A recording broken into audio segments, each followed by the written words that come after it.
Video শুরুতে সবাইকে স্বাগত জানাচ্ছি। আপনারা দেখতে পাচ্ছেন আম। এই আমটি ভিতরে যেমন সুন্দর, বাইরের কালারও তেমনই সুন্দর। প্যাকেটজাত করার ফলে থাকে স্বাস্থ্যসম্মত। আমের ইংরেজি নাম ম্যাঙ্গো। আপনারা দেখতে পাচ্ছেন ডোরিয়ান কেটে কিভাবে রাখা হয়েছে, দেখেন গাছের মধ্যে। ডোরিয়ানের ইংরেজি নাম ডোরিয়ান।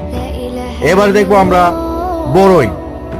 বরইয়ের ইংরেজি নাম প্লাম। আর এবার দেখবো আমরা কমলা লেবু। কমলা লেবুর ইংরেজি নাম অরেঞ্জ। এরপরে চলেন আমরা দেখি আনারস। আনারসের ইংরেজি নাম পাইনঅ্যাপেল। দেখেন কিভাবে কাটতেছে, অনেক সুস্বাদু হওয়ার কথা। চলেন এবার চলে যাই আখ দেখতে। আখের ইংরেজি নাম সুগার ক্যান। এই আখের রস থেকে চিনি বা গুড় উৎপাদন হয়।